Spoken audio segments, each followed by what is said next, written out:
takk fyrir. Já, bara takk fyrir að hafa okkur hérna.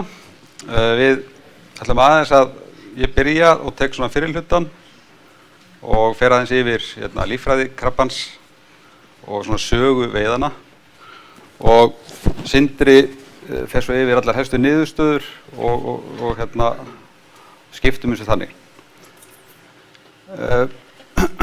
Þetta grjótkrabbi framandi tegund við Ísland og framandi tegund, við skilgreinum þetta þannig að það eru tegundir sem að berast hingað af völdum okkar, mannsins. Við berum tegundir á milli hluta, milli svæða, viljandi eða óviljandi og þetta mjög óæskilegt að þetta sé að gerast ansi oft eins og þetta gerir í dag. Hér á landi eru 16 þekktar tegundir framandi tegundir í sjó og eru svona þessi dæmi, það eru uppi hægra megin flundran, sandrækjan, glærumöttull í miðjunni og svo grjótkrabbinn. Og við erum að fá nokkra á annan tug tegunda svona síðustu árum sem hafa komið til landsins. Og að flestar þessar tegunda, og hugsanlega allar, eru frá Evrópu nema grjótkrabbinn. Það allavega örugt að hann kemur frá Ameríku. Þetta mitt skilgreiningin á hvað eru framandi tegundir. Þær ná að lifa og ná fótfestu utan síns náttúrulega búsvæðis og fluttar ýmist viljandi og óviljandi af manninum. Og sumar þessara tegunda, þær ná því að verða ágengar, sem við kalla það. En það lítill hlutur reyndar, en stundum gerist þetta. Og það þá, ef þær fara að hafa mikil og langvarandi áhrif á svæði sem þær nema, á sitt nýja búsvæði, og sjáum það þá áhrifum á umhverfið þeirra, á efnahaginn eða á almannaheill. Af þessum tegundir sem við erum með, sem nefndi áðan, þá þessi flundran, glærumöttull, sandrækjan og grjótkrabbinn, sem svona hafa þannig möguleika á að geta talist ágengar. Hugsanlega eins og flundran, þegar segjum við sé ágeng. En þetta eitt af því sem við erum að reyna að svara með þessum rannsóknum. Og við erum alltaf með þetta svona í huga. Það getum við sagt eitthvað til með grjótkrabbann, hvort það sé ágengur eða ekki. En þegar vantar mikið til bakgrunnsupplýsingar og rannsóknir á grunnsævi og svona almennt í lífríkinu við Ísland áður en að nemur land, að þá getur það flækt svolítið málin. Kannski erfitt að segja til þetta hvort það sé ágengur eða ekki. Mögulega þá tíminn bara að leiða í ljós. Og það full ástæða til þess að skoða þetta í þessu samhengi og taka þessar tegundaflutninga af völdum mannsins mjög alvarlega. Þetta önnur helsta ógnin við líffræðilegan fjölbreytileika á eftir búsvæðaeyðingu. Þannig að þetta mjög alvarlegt mál. Og þetta eru svona helstu upplýsingar grjótkrabbann og þetta eru upplýsingarnar sem eru frá úr hans náttúrulegu heimkynnum í austurströnd Norður-Ameríku. Hann getur orðið 15 sentimetrar að skjaldabreidd. Það eru þá kalldýrin, þeir eru stærri. Það mælt á milli ystu gaddan á bakskildinum, efsta breidd. Og það kynjamörun, eins og segja. Kvendýrin verða yfirleitt ekki stærri en 11 sentimetrar. Og svo getur maður greint munin ef þið skoðið kviðskjöldin. Kallarnir hann mjórri á köllunum heldur en á kvendýrunum. Það mun breiðari. Það geyma eggin undir þessum kviðskildi. Og þið getið séð þetta á borðinu inni. Við erum með bæði kyn í glerskálunum. Og hann þolir rosalega vítt hita og seltusvið. Þannig að hann þolir frá 0 gráðum upp í 32 gráður sjávarhitann. Algengust samt við milli 4 og 14 gráður. Og líka dýpið allt frá bara fjörum og niður í alltaf 750 metra dýpi sem hann hefur fundist. Og algengust frá 18 til 390 metrum. Þetta eru svona tölundar sem við höfum frá Ameríku. og finnst bæði grjót, leðju og sandbotni þar úti og talinn alæta. Hann étur bara flest allt sem af klónum kemur og það eru eins og margar krabbategundir eru. Frjósemin mjög mikil hjá grjótkrabbanum. Hérna sjáum við eggjafjölda hjá kvendýrum. Þetta eru dæmi 2 sentimetra kvendýr sem með egg, 4000 egg sem hún með berið undir hérna eins og sjá á myndinni, sem eggin eru álímd afturbolsfótunum og eru undir þessum kviðskildi. Og svo þegar kvendýrin eru verða kringum 9 sentimetra á breidd, þá erum við að tala kannski 300–400.000 egg á einu kvendýri. Þannig að þetta gríðarlega mikil frjósemi. Og eggin þroskurinn tekur allt upp í 10 mánuði, þannig að hún að burðast með þetta undir sér í alltaf 10 mánuði, fer svona eftir hitastigi, tekur lengri tíma eða kaldara.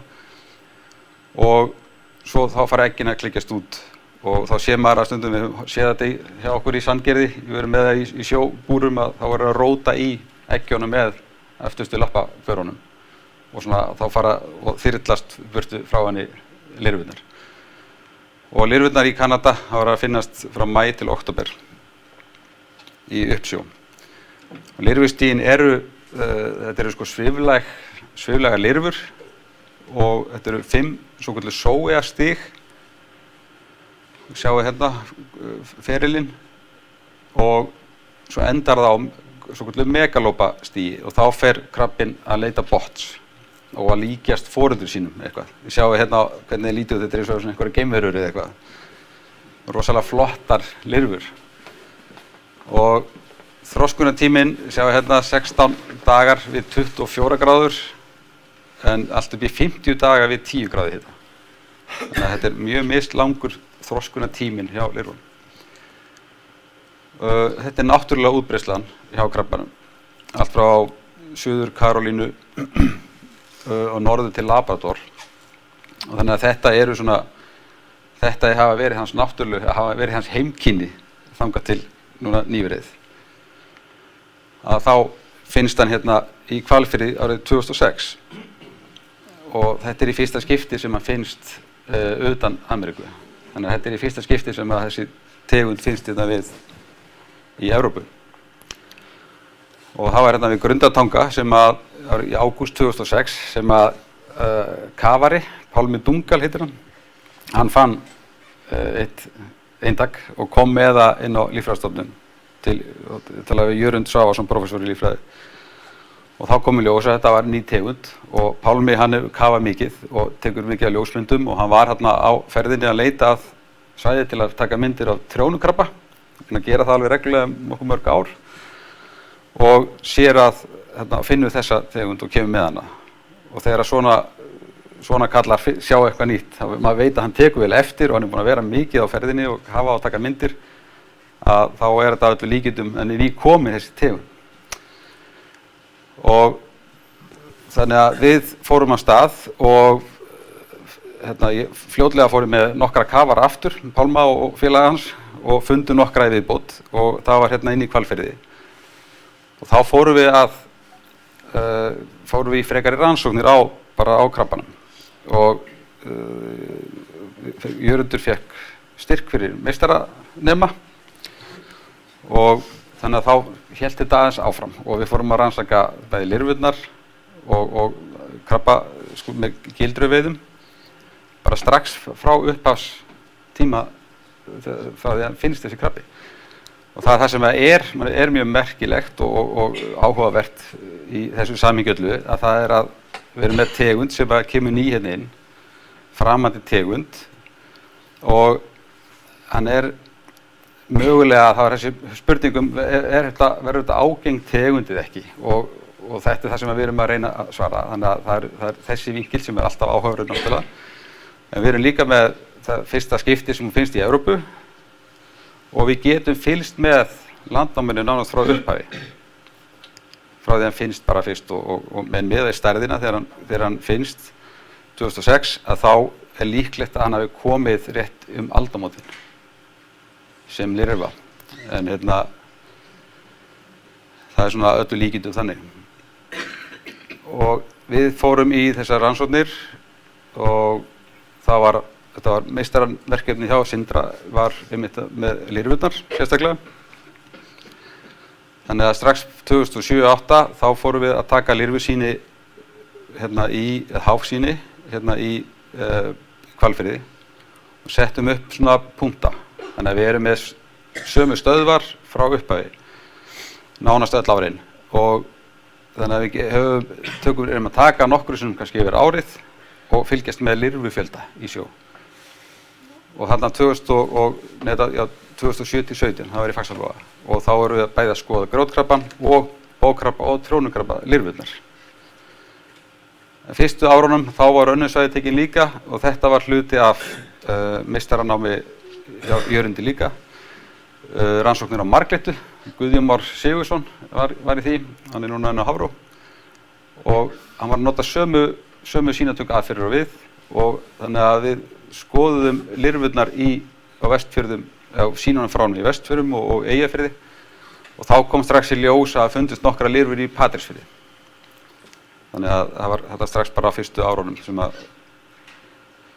en það er eiginlega komin ástæða til þess að fara að skoða hin svæðin aftur í samvændi lirfurnar til dæmis. Þetta er græjan sem við notum að þetta er svokallað bongoháfur og sjá þetta er söfnunarhólkur sem Sindri heldur á og þetta er í endan á háfunum og þetta er 500 míkrona möskvastærðin af þessu. Við drögum háfinn svona eftir bátnum á svona 10 metra dýpi cirka, 10 mínútur og svona 2 mílna hraða eitthvað slíks. Svo erum við með snúningsmæli inn í opinu, þannig að við sjáum rúmmálið sem fyrir í gegn og getum þá staðlað þetta magnbundið, lirfufjöldi per rúmmetr.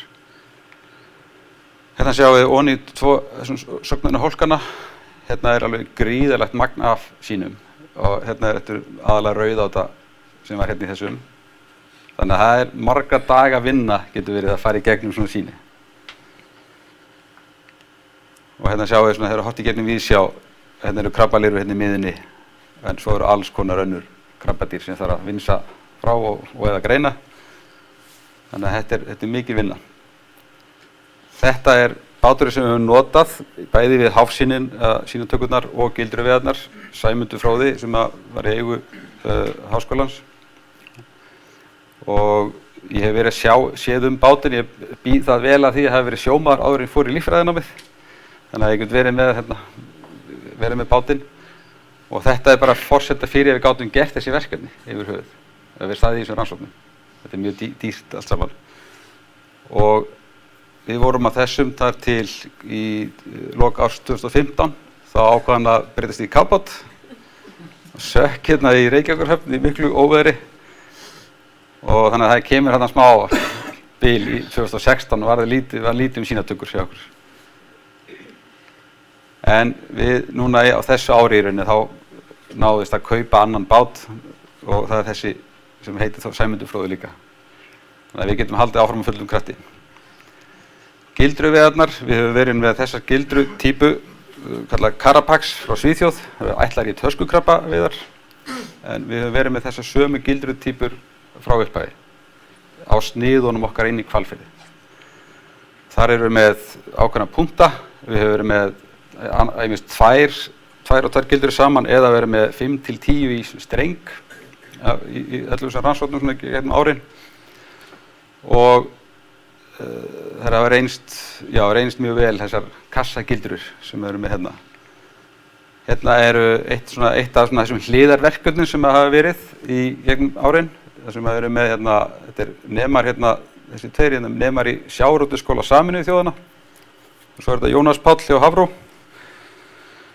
Og þetta var svona samstarfsverkefni hjá okkur og þarna gátum við prófa líka mismunandi gildrugerðir. Þarna voru að prófa svona kóniskar gildrur og voru með 4-5 mismunandi gildrugerðir sem við vorum að reyna og að prófa og svo vorum við með líka mismunandi beitu. Þannig að við erum búin að reyna svona hitt og þetta í leiðinni meðfram því sem við erum að bara í þessum grjótkrabbarannsóknum. Og allur afli alltaf skráður, kyngreindur, allt lengdamælt og vigtað og svona.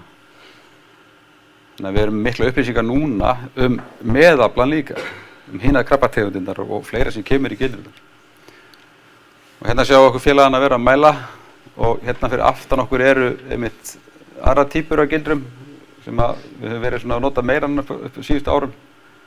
Við köllum það Kínagildrurnar og það hafa reynst mjög vel á þessum veiðum og beitum yfirleitt þorskfiski. Það hefur líka reynst best frekar heldur en makríll eða eitthvað annað.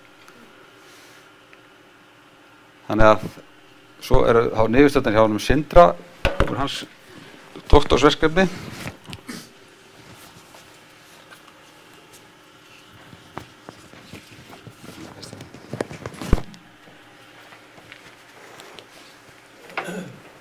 Já, við skulum bara vinda okkur í niðurstöðurnar á þessum verkefnum okkar.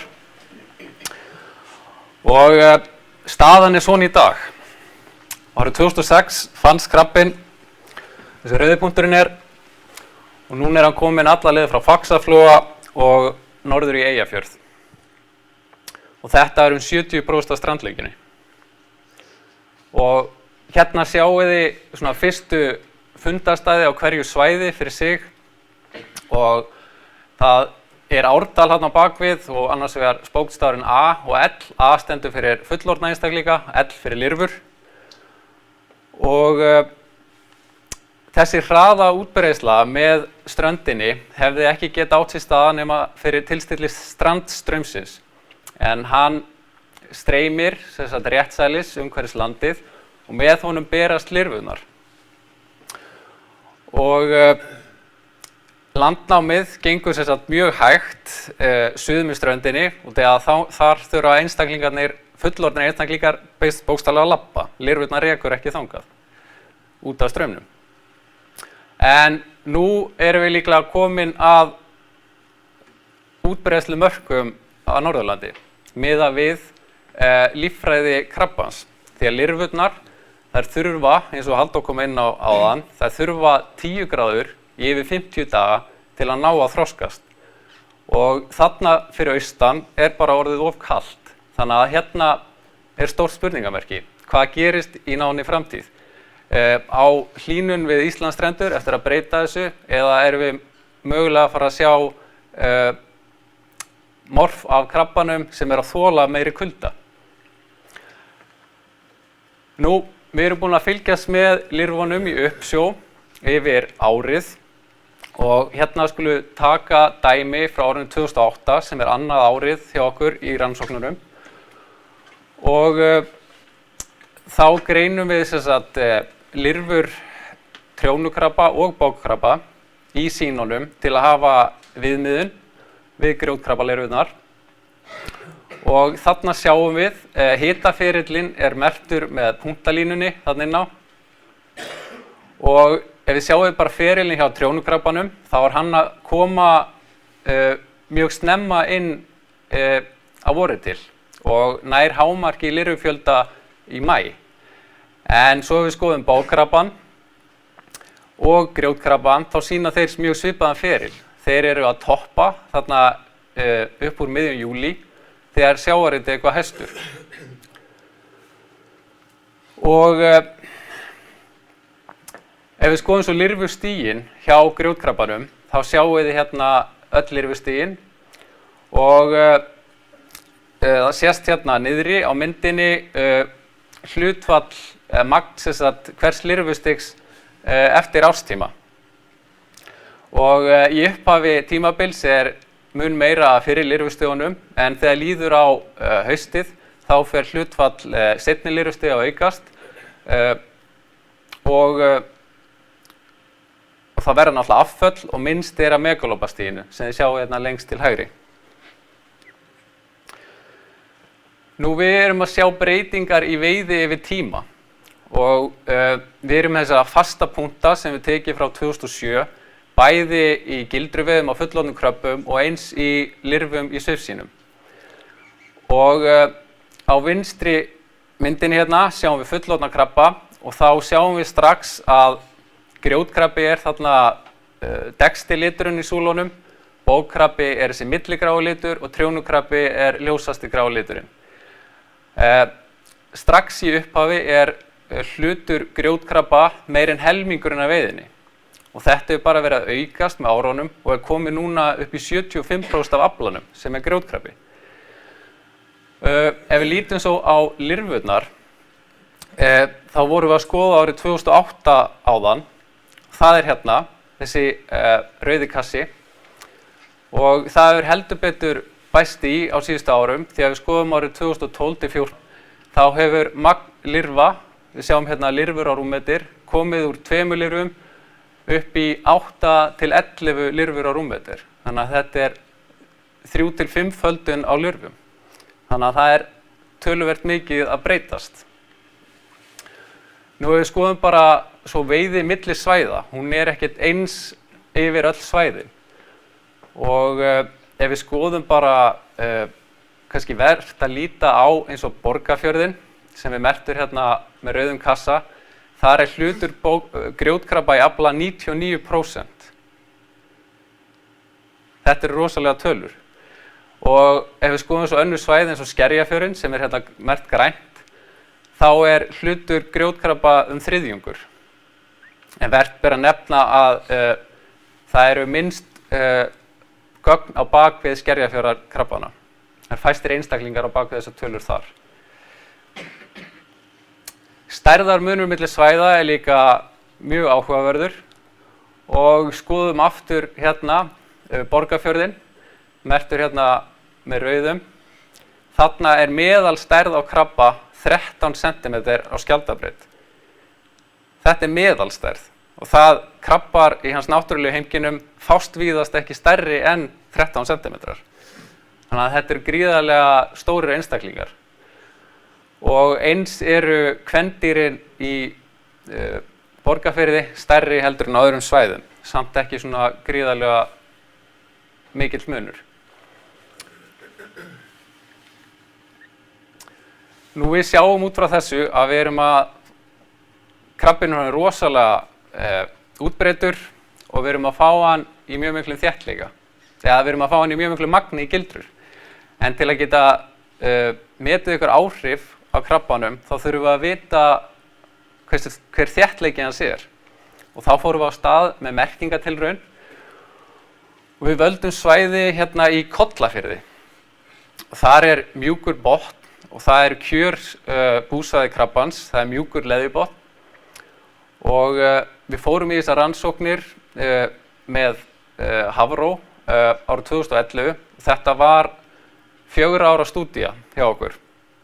Og við fórum alltaf í september og fórum 5 ferðir á hverju ári. Og það eru alltaf 2 dagar milli vitjana hjá okkur í krabbanum. Þannig að gildran liggur alltaf úti í 48 klukkstundir. Og þetta hefur alltaf verið svona frá byrjun hjá okkur. Og 20 gildrur í hverju ferð. Og við notum svokallað T-merki. Þetta eru plastmerki sem er tölusött, einstaklingsmerki sem sagt. Og þeim er skotið í hliðarlínu milli efri og neðri skjaldar sem við sjáum hérna. Og ástæðan fyrir að henni er skotið þarna inn er að þetta er eini staðurinn sem merkið getur tollað í krabbanum milli hamskipta. Því að þarna opnar skjöldurinn þegar krabbinn hefur hamskipti. Nú við veittum í heildina á þessum 4 árum 6.475 grjótkrabba og merktum 4.670.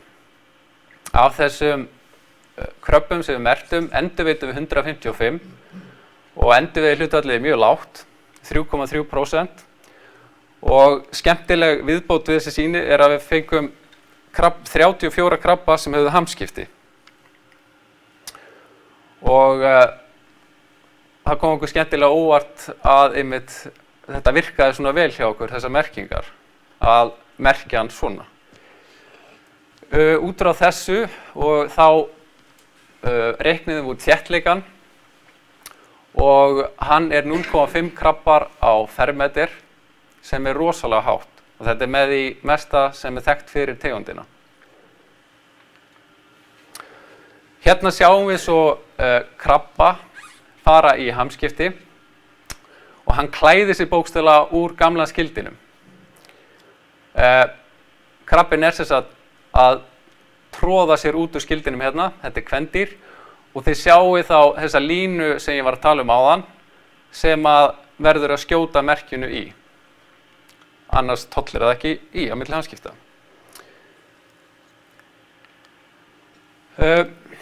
Nú, þessi hamskipta, þessar endurveiðar gáfu okkur upplýsingar hamskiptin og þeir eru breytileg milli einstaklinga, tíðni hamskiptana. Hún frá 1 upp úr 3 til 3 ár og meirihluti krabbana hefur ekki farið í hamskipti eftir 1 og 2 ár. Og minni einstaklingar eru mun líklegri en stærri til að fara í hamskipti. Þannig að það lengri tími milli hamskipta hjá stórum einstaklingum. Og við vorum með krabba sem voru 7 cm og stærri. Og stærðaraukningin var að meðaltali 2 cm á krabba í hamskiptum. Og hún hlutfallsleg við líkamsstærð. Og ef við skoðum svo merkilegasta krabban okkar, þá sjáum við hérna, þetta kalldýr og það veitt sem sagt fyrst árið 2011 og þá var það 7,5 cm. Árið eftir veittum við hann aftur, þá var hann 9,2 cm. Þá var hann sem sagt farið í hamskipti. 2 árum seinna, eða árið 2014, veittum við hann aftur og þá var hann aftur farið í hamskipti. Þannig að við fengum hérna hamskiptalotu tvöfalda hjá þessum einstaklingu sem gaf okkur rosalega miklar upplýsingar tíðni hamskipta og stærðaraukningu við hamskipti.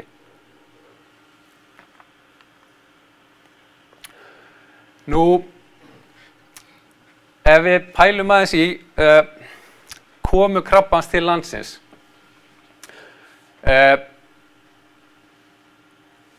Langlíklegast að krabbinn hafi komið með kjölfestuvatni skipa. Og af hverju? Straumar í Norður-Atlantshafi eru mjög óhagstæðir. Það tæki lirfu 600 daga að berast með hafstraumum frá austurströndar Ameríku til Íslands. Það langt lengri tími heldur en þroskunartími lirfa, sem 50 daga mest. Og hafsvæðið milli Íslands og Ameríku mun dýpra heldur en tegundin þolir og það eru yfir 2000 kílómetrar í beinni línu þarna á milli. Þannig að ekki koma labbandi yfir. Þannig að kjölfestuvatn langlíklegasti flutningsmátinn og ef við skoðum bara flutningsleið dæmigerðar Ameríkuleiðar flutningafyrirtækis á Íslandi.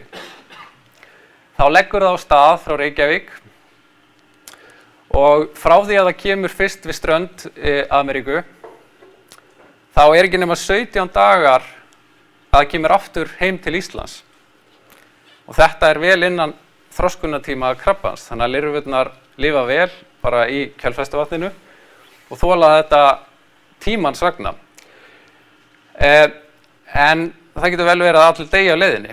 En rannsókn sem Hammer og félagar gerðu árið 1998, þá skoðuðu þeir einmitt þetta. Þeir tóku sýni úr kjölfestuvatni hjá skipi sem fór frá Boston og svo tóku þeir sýni þegar það kom í höfn við Bretlandseyjar og þá var hlutfall lirfa 0,6 lirfur á rúmmetr, mjög hátt, lifandi grjótkrabbalirfur. Þannig að þessi flutningur, hann að eiga sér stað. En eins og Halldór nefndi áðan, það hafa aldrei fundist grjótkrabbar lifandi, fullorðnir, nema á Íslandi. Þannig að hann hefur ekki náð sér á strik í Bretlandseyjum, svo vita sé allavega. En við, sem sagt, við erum komið krabban og hann kemur kjölfestuvatni, mjög líklega, mesta líkur á því. En hvaðan kom hann? Og hvernig þessi íslenski stofn okkar við vildum vita hvaðan hann kom og hvernig erfðabreytileiki íslenska stofnins var. Þannig að við fórum á stað í stúdíu og Við ætluðum að taka sýni á Íslandi og bera saman við það sem væri vitað tegundina. En það kom á daginn að það hefði erfðabreytileiki krabbans hefði bara ekkert verið skoðaður í hans heimalandi, heimkynnum. Þannig að við náðum okkur í sýni á 5 viðmiðunarstöðum í Ameríku sem þið sjáu hérna merkt með svörtum hringjum. Og við skoðum erfðabreytileika með örtunglum og niðurstöðurnar komu okkur mjög skemmtilega óvart. Því að á Íslandi, í þessum nýnumdastofni, voru engin merki landnemaáhrif. Og erfðabreytileiki, sem sagt íslenska stofnsins, var bara á pari við stofnana í þessum náttúrulegu heimkynnum. Og þetta mjög sérstakt, því að yfirleitt byggir landnám á mjög fábreyttum einstaklingum, erfðafræðilega fábreyttum. Og það kom meira óvart þegar við fórum að skoða skyldleika þessara stofna, hvernig hópað saman.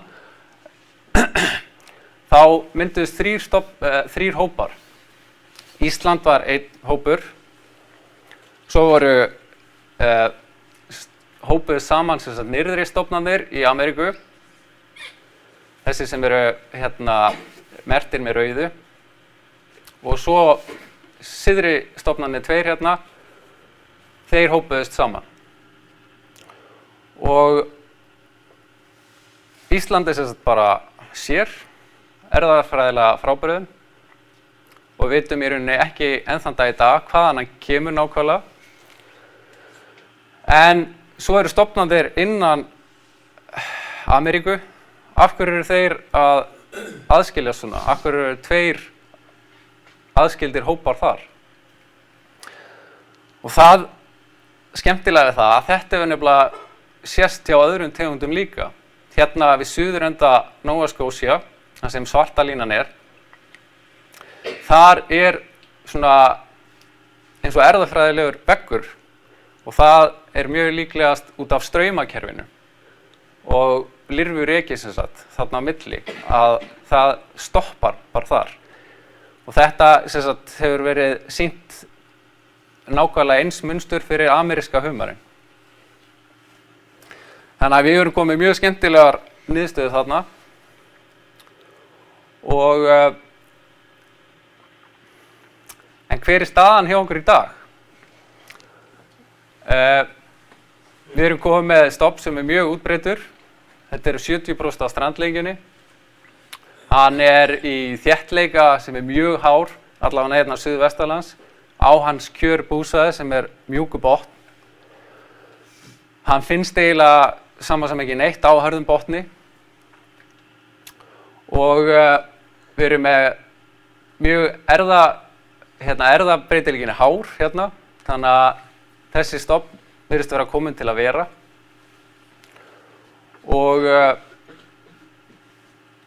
en við veitum ekki ennþá í dag hver áhrifin af þessu lífríki eru. Og helstu samstarfsaðilar okkar í þessu verkefni eru hérna mikið til innan Háskóla Íslands, eins og Jörundur Svavarsson, Snæbjörn Pálsson og Jónas á Hafró, Hermann Dryggi Gölls, Marino Fannar Pálsson og Niall og Paul Shaw í Aberystwyth, Davíð Freyr Jónsson hjá Arctic og veitingahúsið Vitinn. Þetta eru svona okkar helstu samstarfsaðilar, en það var mjög margir komið hjálpað okkur í veiðunum og rannsóknunum og þeir fá allir bestu þakkir. Þetta hefur náttúrulega ekki verið hægt án styrktaraðila og doktorstyrkurinn minn til dæmis gerði mjög mikið af þessu kleift. Og fyrir svona áhugasama þá frekara lesefni í þessum greinum. Það eru komnar út 6 greinar landnám grjótkrabbans. Kærar þakkir. Nú viljum við endilega fá spurningar.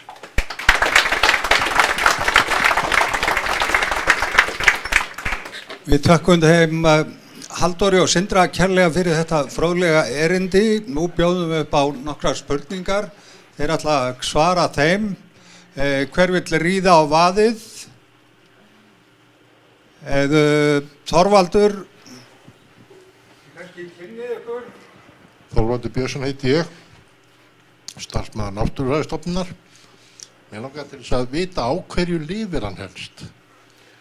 Ég kannski mista aðeins á upphafinu, ég var ekki mættur. Hann í eðli sínu alæta og þannig að það eru haustormar, eru til dæmis mjög stór hluti að fæða hans í stúdíum sem hann gerir í Ameríku. En það bara allt sem að kjafti kemur í rauninni.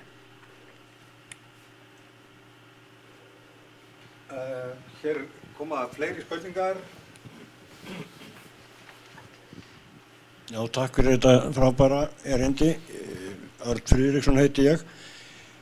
Ég að veltaði fyrir mér, hvað þetta mikið magn í tonnum eða já, ætli sé ekki best að nota tonn í sambandi við það, hvað það hefur verið áætlað mikið. Líka forvitin að heyra hvort hann hefur áhrif á aðrar krabbategundir, hvort það liggur eitthvað fyrir það og að því ég sá að veitingahúsið Vitinn var þarna styrktaraðili, þá væri gott að fá að vita hvernig hann á bragðið. Við vorum með gestabók sem gekk hérna Stallendis tónleikstað. Þarna eitthvað sem á eftir að skrifa í hana. En kannski til að svara þessu fyrst eins og áhrif á aðra krabbategundir. Það sjáum það bara það liggja engar rannsóknir fyrir á þessum krabbategundum áður en við byrjum. En við erum bara að sjá að hlutdeild þeirra að minnka í afla. Og það eru einhverjar vísbendingar. Það svona eina, og trjónukrabbi, þannig að við vitum í rauninni ekki hvort það einhverjar náttúrulega sveiflur í þessum stofnum sem að eru bara eiga sér stað og við erum bara dett inn í eina svoleiðis út af því að trjónukrabbi til dæmis eiginlega dett út bara í veiðinni í okkur. Þetta bara hluti af einhverju náttúrulegu sveiflu í honum eða þetta samkeppni? Það var það var hérna á 9. áratugnum Það voru tölurar rannsóknir hjá Sólmundi Einarssyni á Hafró og var í Faxaflóa líka og það voru trjónukrabba rannsóknir Þá að athuga með mögulega atvinnuveiðar á trjónukrabba. Og það var farið umhverfis landið alveg. Og það var lík út af því sem að maður nokkuð viss að þeir fengu aldrei þennan grófkrabba. Í öllu þeim var heilmikið veiði átaka En svo spurning með þú spyrir tonnin þar sem maður áætla magnið á svæðinu út frá þessum tölum. Og það erfitt af því að þetta svo blettótt. Við þurfum fyrst að rauninni algjörlega að finna hvar búsvæðið hans til þess að geta sagt eitthvað að viti á stóru skala. Og þetta við sjáum núna eins og bara á veiðunum það eru aðeins að byrja þarna eins og Davíð Freyr sem við vorum með þarna. Við varum með okkur í rannsóknunum í byrjun aðeins. Hann búinn að vera að reyna og með leyfi og þessi veiðum stýrt. Það eins og öðrum gildur og veiðum, þrátt fyrir að þetta sé svona ný tegund og allt það. En þá hefur hann verið, það eins og á mýrunum, Borgarfirði og Hvalfirði og svona. Og þar eru svona yfirleitt mest og svona stærstu krabbarnir. En svo ekki neitt þar á milli. Þannig að við þyrftum að hafa alveg betra, vita meira búsvæði í heild, til þess að geta sagt eitthvað svona að viti. En svo, já, kannski fyrir eitt viðbót með, hann rosalega bragðgóður. Og það eitt af því sem að samstarf okkar með Vitanum kom inn í þetta, það var að prófa sig áfram með þennan krabba. Og hann fór fljótlega í þessa áherslu á grjótkrabbann og vera með svona sérstöðu og svona. Og alveg blómstrar bara síðan hann byrjaði á þessu, með þessa áherslu á svona skelfiskinn og krabbann. Í þessum ferðaþjónustu bransa. Já, Sigurður Þórðarsson heiti ég. Ég þakka ykkur fyrir, félagar. Ég hef fylgst með þessu á hliðarlínu alveg frá upphafi og hef haft gaman að það fengið boð í veislu, í krabbaveislu þarna hjá þeim og það ég sammála því að hann mjög bragðgóður en það dálítið mikið það þarf að borða, það er lítið magn í hverjum krabba sem það þarf nokkuð marga til þess að verða sattur. Mér langar til að spyrja af því þið sögðu þetta að erfðabreytileikinn væri svona mikill og þarna eru sem sagt 3 mismunandi. Er einhverjar hugmyndir að fara sunnar með Ameríku til þess að vita hvaðan þessi líffræðilegi fjölbreytileiki eða þessi erfðafjölbreytileiki íslenski kemur fram að það virðist ekki koma frá þessu 2 stöðum takk. Hann nær útbreiðsla hans nær réttilega eins og bendur á, nær aðeins sunnar heldur en við erum með sýni frá. En það er rosalega erfitt að fá sýni þaðan. Hann er miklu dreifðari, það er ekki jafn mikil þéttleiki þarna sunnar. Þannig að það stafar af því að það er bara erfitt að fá eintök sem við hefum ekki kannað ennþá. En það væri mjög gaman að gera það. En lítil, á hann náttúrulega óvini hér á landi eða við strendur? Hann á náttúrulega fjölmarga óvini, en hann verður þegar hann er lítill, þá eru margar fisktegundir sem að éta hann eins og skata bara og þorskfiskar. En þegar hann er orðinn svona stór, þá er ekkert sem ræður við hann hérna með góðu móti. Það væri þá bara helst steinbítur sem gæti ráða eitthvað við hann. En í hans náttúrulegu heimkynnum, þá á hann mun fleiri óvini. Og það er kannski helst bara að nefna það ameríska humarinn, sem að það er yfir 50% af fæðu ameríska humarsins er grjótkrabbi. Þannig að hann er í rauninni mjög verðmætur það til að viðhalda góðum og stórum stofni ameríska humri. Kannski líka á lirfustíginu Já. Langmest afföllin og flestir óvinir eru náttúrulega á lirfustíginu. Þá er þetta náttúrulega étið upp til agna mestu leyti. Já, heyrast eitthvað með það. Já, ég heiti Guðmundur Ingason. Ég er með útflutningsskrifstofu í Ingason. Við erum að flytja út sjávarafurðir í 30 árum. Við erum áhuga að selja þetta kvikindi. En þarna er eitthvað vitað heimsútbreiðslu og væntanlega markaði fyrir þessu vöru. Nei, heimsútbreiðslan, það er bara þetta. Hann er ekki dreifðar en þetta heiminn. Þessi tegund. Nei, bara austurströnd Norður-Ameríku, frá Suður-Karólínu til Labrador og svo hér. Svo erum við með aðra tegundir, náskildar og nauðalíkar, sem eru eins og vesturströndinni og svo erum við töskukrabbann í Evrópu og Noregi og svona. En það sem hann búið að vera að reyna þetta svolítið, er aðalega Davíð Freyr Jónsson. Og já, akkurat, hann er búinn að vera í nokkuð mörg ár núna að reyna að búa til verðmæti úr honum, Og hann er ekki það verðmætur, þessi krabbi, að þú getur selt hann heilan, alveg óunninn og sent hann. Einasta leiðin að selja hann hérna? Nei, það væri hinn leiðin að vinna hann. Að búa til afurðir úr því, segir hann. Ég veit ekkert um þetta, En hann hefur trú á því ennþá. Og þú getur mögulega... En það er allavega, þetta er hans hugmynd, Að þetta væri eina leiðin til þess að búa til alvöru vinnslu úr þessu og verðmæti. Já, við pælum ekkert í þessum hlutum. Við erum í líffræðinni, en það væri kannski sniðugast að búa til verðmæti úr honum innanlands. Eins og er verið að gera hérna með vitin og fleiri veitingahús, eins og kopar og það er svona að búa til verðmætin hér. Akkurat. En spurning með útflutningin á þegar hann er ekki verðmætir en þetta, þessi tegund. Það eru hérna 2 spurningar minnstakosti á. Þetta er Hersir Gilsson. Ég langar bara að spyrja þess að við erum með 3 tegundir gildru sem við vorum að prófa og þessi sænska reynst mjög vel og eitthvað kínversk líka sem við vorum með. Hvað var best að þessum, eða hverjar reyndust best? Að við eitthvað að taka niðurstöður í því? Við erum að prófa mjög marga gerðir af gildrum. Og það er sumt virkar bara ekki neitt sem hefur virkað á tegundir annar staðar En svo erum við með Karabakh-gildruna sem við byrjuðum með. Þær hafa gengið mjög vel. En svo fengum við þessar Kína-gildrur sem við köllum. Bara þeir eru framleiddar í Kína, við erum ekki með framleiðanda heiti á þeim Og Ísrael er að flytja þær inn. Þær hafa reynst betri. Þær eru bestu gildrunar sem við höfum prófað hingað til.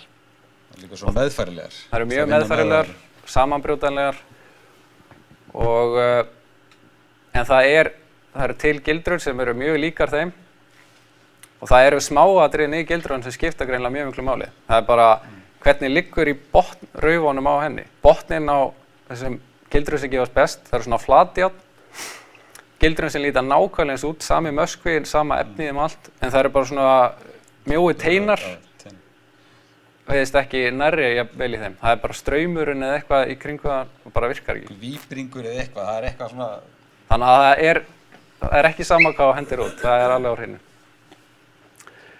En til að mynda, sko, við settum bara ótrúlega met hjá okkur daginn í veiði. Það veitust 183 krabbar í þessa Kínagildru. Það svona stórar? Þetta svona gildra. Það bara stútfull. Og það maður skilur bara ekki hvernig þetta magn kemst inn í gildruna. Og það eru bara 2 op. Við erum alltaf með þorskfiska. Blönda á ufsa og þorska, smelki og svona mögurum fiski, sko. Þetta var við... Borgarfirði. Já. Og eins bara hérna á Sundunum við Reykjavík, þá fengum við 130 krabba í gildru. Við höfum aldrei fengið svona rosalega gott í gildru. Okkur fannst mjög gott að fá 60-70 krabba áður. En það ber að nefna það. Við prófum náttúrulega ýmislegt í byrjun eins og með beitu. Og byrjuðum með eins og smokkfisk og síld og eitthvað, svona þægilegt að fá og ódýra beitu tiltölulega. En það bara virkaði ekki nógu vel. Við vorum að fá bara miklu meira fiski í gildrurnar og leið og fórum að svissa yfir í þorskfiska, já, þá bara sáum við ekki fisk lengur og miklu meira krabba. En það reynda líka það sem að Davíð talaði og hann var á veiðum að það stundum eins og þessar kónisku stóru væri betri. Og það er þá ein spurning að mjög mikill afli. Að stærð gildruna fara að vera takmarkandi. Ef það er það mikið af krabba á svæðinu, þá komi hvort við í gildrunni, sko. Það var allir þetta verið ekki loka spurningin. Það var þið 4 hjá. Já, Pétur heiti ég Sigurðsson. Mér langar að spyrja hvort að hann þvælist eitthvað fjörur, það sem útfyrir mikið. Er hann eingöngu á dýpra svæði heldur en þegar á fjörunni? Er hann ekkert í pollum í fjörunni eða þannig, eins og maður hittir oft aðra krabba hérna sem maður hafa... Sko við höfum ekki séð það, en í Ameríku þá eru þeir að finnast í fjörupollum og ungviðin eru að nýta sér fjörurnar svolítið. En þeir eru ekki eins og bókrabbinn bara ef þú veltir við þangi og steinum undir þar að nýta það búsæði. Þeir eru í sjónum undir fjörunni. Og eru sko, mesta veiðin er á 10-20 metrum hjá okkur. Já, akkurat. Við hefum verið með, ég veit ekki hvort það kom fram á það, við erum með dýftar svona snið í Hvalfirði. 10, 20, 30, 40 og 60 metra sem við erum fylgjast með alveg frá upphafi, sko. Og það er yfirleitt alltaf best á 10 metrum, 10 og 20 metrum. Svo einstakar sinnum það alltaf ekki mest á 60 metrum, sko. Þannig að þetta er svona svolítið, en yfirleitt alltaf 10 til 20-30 metrar. Og mjúkubotn. Á mjúkubotn. Svo fórum prófum á Syðrahrauni og hörðum botni í Kollafirði og var ekki neitt. Þannig að það er eins og vilji bara vera í drullunni, greifa sér niður mikið og við erum búin að prófa að taka myndir, við erum með kafara, sniðtalningar og svona, sjá yfirleitt ekki neitt. Svo fáum við alveg gríðarlegt magn í gildrurnar á sama tíma. Ja, þetta er rosalega fyndið með þetta að þú ert með svona afmarkasvæði og það er drullubotn, við skulum taka það alveg fram og þannig að það rótast auðvitað upp og krabbinn grefur sig með auðvitað ofan í hann og það sést nánast ekkert á honum þegar hann er grafinn ofan í setið. Rétt augun upp úr og pínlítið brún á. Og við erum að veiða rosalega vel á þessu svæði, bara ferð eftir ferð eftir ferð. Svo sendum við kafara til að meta þéttleikann, búist við að fá flotta myndir af fullt af kröbbum. 2-3 krabbar, og kannski veiðin búin að vera 1000 krabbar yfir 5 ferðir. 2 krabbar. Þetta er bara, þannig að Það þýðir ekki að nota kafara í að meta þéttleikan hér.